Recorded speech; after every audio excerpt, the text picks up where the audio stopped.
to thank Park and Planning for doing all of this forum tonight. I had an idea to have the forum as a result of suggestions from East Bethesda, but really it's Park and Planning that made it happen. I'm really excited about tonight's discussion, and I see this plan as an opportunity to make a really significant improvement. Road code, I just saw a lot of good results of the legislation that Roger Berliner and I passed with support from the council a few years ago to change all the design standards for the urban road code.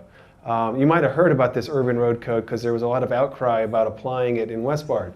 And a lot of people thought if you use the urban road code, that means that you're advocating, skyscrapers to come into an area. No, what you're doing is you're allowing the engineers and the transportation department to build roads that make people, walking and biking a real priority.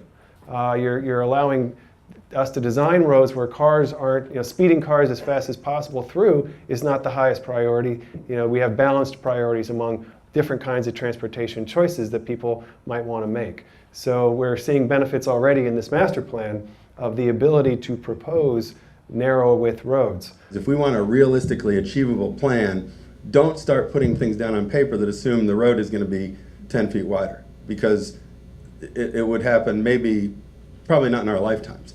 Whereas if you can figure out a way to reallocate the space, even though that there are trade-offs in doing that, and you'll get, obviously we're going to have a healthy debate in some cases about things like on-street parking, but at least if you can get to consensus on that, you can get it done within a period of, hopefully single-digit years and not decades or never. My hope is that 10 years from now, 15 years from now, you don't look back and say that it was nice on paper, but it didn't happen. We really wanted to make sure that as bike advocates, you got really comfortable with what the county council does, where we are, and we want the county council to be a place where you come and you feel like, it's your second home too. What we're trying to do is have this idea of low stress bike connections where the neighborhoods are typically low stress to ride, and but how do you get from neighborhood to neighborhood? How do you get from low stress area to low stress area? It's those high stress connections that actually deter people from riding. For me, walking and biking has been an essential part of my life, I suppose, since I was a kid, and I walked to school and I biked to school, and I often think about why do I care about this so much?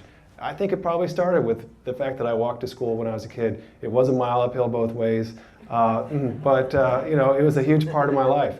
And I've often lived in situations where walking was my primary mode of transportation, or public transportation, or often biking. And the times when I've been able to be a bike commuter have been great times for me. It's not a realistic option always for everybody, but I try to do it when I can. And I certainly think if everybody could just come up with one day a week where they didn't drive, that would revolutionize our transportation networks for sure. So this is not just a quality of life issue.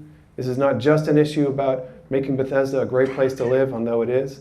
It's also an economic strategy, because we can't succeed with this vision if we don't make Bethesda an appealing place to walk and bike. So I would like to see transformational change for Bethesda. That's what I would like to see, significant change. I'd like to see us upfronting resources, investment, strategy thinking, and really making this a significant improvement. I see this plan as an opportunity to make a really significant improvement.